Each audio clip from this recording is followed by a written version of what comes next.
Alice's Adventures in Wonderland by Lewis Carroll. Read aloud by Samantha Dunn. Chapter 5. Advice from a Caterpillar. The caterpillar and Alice looked at each other for some time in silence.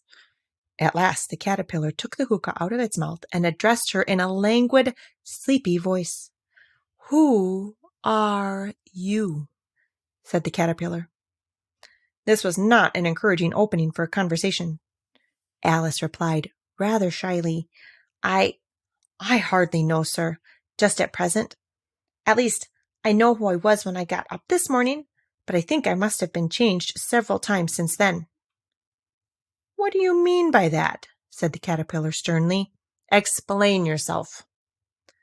"I can't explain myself, I'm afraid, sir," said Alice, "because I'm not myself. You see?" "I don't see," said the caterpillar. "Well, I'm afraid I can't put it more clearly," Alice replied very politely, "for I can't understand it myself to begin with, and being so many different sizes in a day is very confusing." "It isn't," said the caterpillar. "Well, perhaps you haven't found it so yet," said Alice, "but when you have to turn into a chrysalis, you will someday, you know. And then, after that, into a butterfly. I should think you'll feel it a little queer, won't you?" "Not a bit," said the caterpillar. "Well, perhaps your feelings may be different," said Alice. "All I know is it would feel very queer to me."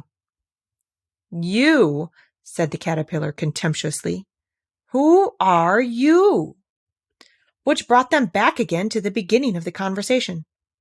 Alice felt a little irritated at the caterpillar's making such very short remarks, and she drew herself up and said very gravely, "I think you ought to tell me who you are first." "Why?" said the caterpillar. Here was another puzzling question, and as Alice could not think of any good reason, and as the caterpillar seemed to be in a very unpleasant state of mind, she turned away. "Come back," the caterpillar called after her. "I've something important to say." This sounded promising, certainly. Alice turned and came back again. "Keep your temper," said the caterpillar. "Is that all?" said Alice, swallowing down her anger as well as she could. "No," said the caterpillar. Alice thought she might as well wait, as she had nothing else to do, and perhaps after all it might tell her something worth hearing.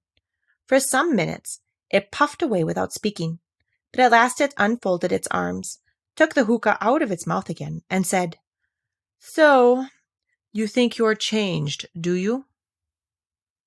"I'm afraid I am, sir," said Alice. "I can't remember things as I used, and I don't keep the same size for 10 minutes together." "Can't remember what things?" said the caterpillar. "Well, I've tried to say, 'How doth the little busy bee?' but it all came different," Alice replied in a very melancholy voice. "Repeat. You are old, Father William," said the caterpillar. Alice folded her hands and began. "You are old, Father William," the young man said, "and your hair has become very white. And yet you incessantly stand on your head. Do you think, at your age, it is right?" "In my youth," Father William replied to his son, "I feared it might injure the brain. But now that I am perfectly sure I have none, why, I do it again and again." "You are old," said the youth, "as I mentioned before, and have grown most uncommonly fat.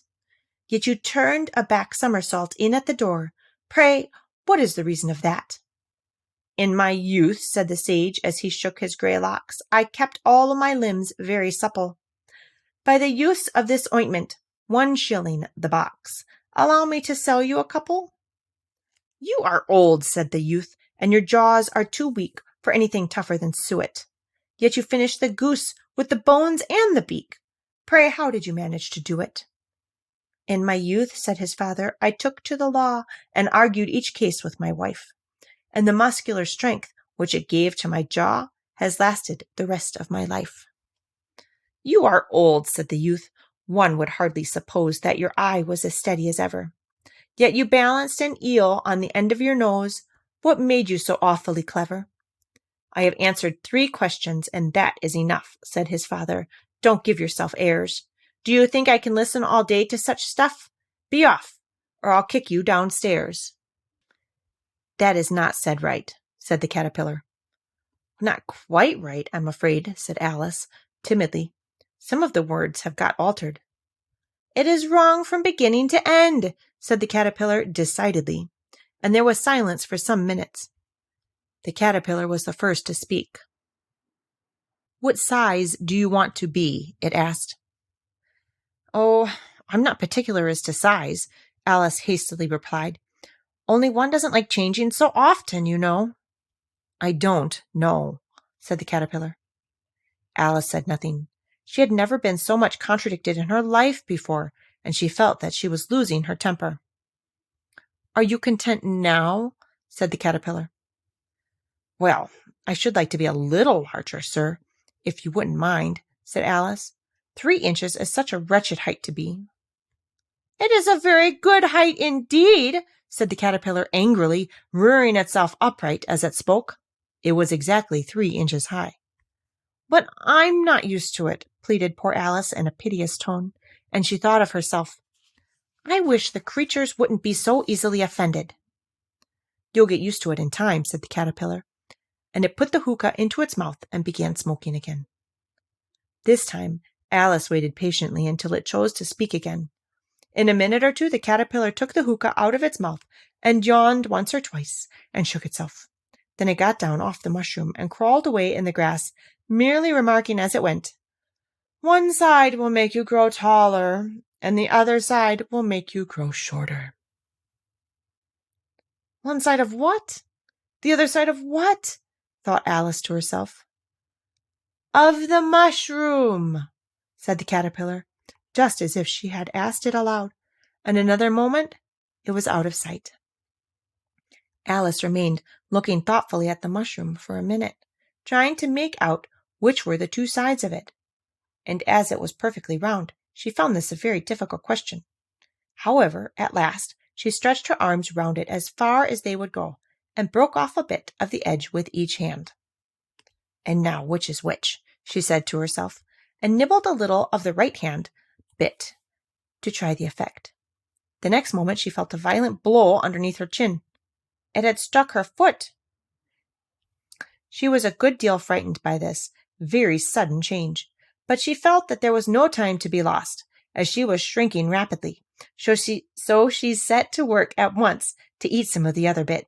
Her chin was pressed so closely against her foot that there was hardly any room to open her mouth, but she did it at last, and managed to swallow a morsel of the left-hand bit.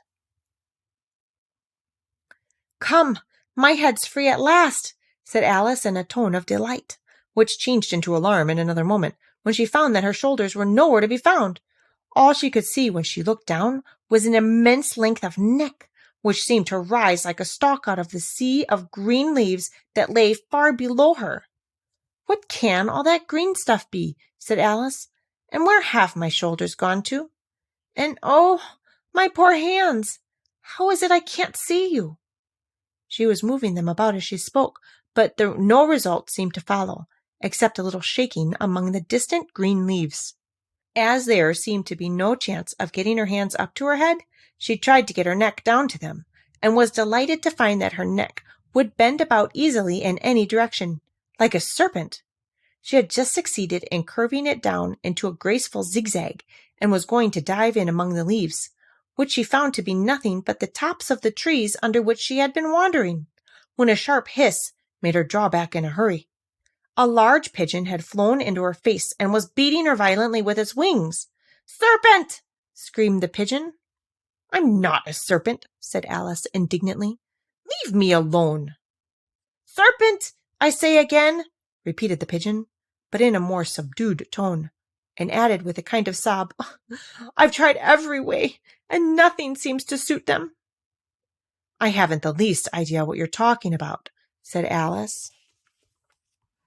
I've tried the roots of trees, and I've tried banks, and I've tried hedges, the pigeon went on, without attending to her. But those serpents, there's no pleasing them. Alice was more and more puzzled, but she thought there was no use in saying anything more till the pigeon had finished. As if it wasn't trouble enough hatching the eggs, said the pigeon, but I must be on the lookout for serpents night and day. Why, I haven't had a wink of sleep these 3 weeks. I'm very sorry you've been annoyed, said Alice, who was beginning to see its meaning. And just as I'd taken the highest tree in the wood, continued the pigeon, raising its voice to a shriek, and just as I was thinking I should be free of them at last, they must needs come wiggling down from the sky. Ugh, serpent! But I'm not a serpent, I tell you, said Alice. I'm a... Well, what are you? Said the pigeon. I can see you're trying to invent something. I'm a little girl, said Alice, rather doubtfully, as she remembered the number of changes she had gone through that day. A very likely story indeed, said the pigeon, in a tone of the deepest contempt.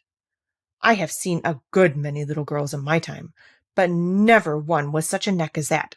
Nope, you're a serpent, and there's no use denying it. I suppose you'll be telling me next that you've never tasted an egg. I have tasted eggs, certainly, said Alice, who was a very truthful child. But little girls eat eggs quite as much as serpents do, you know.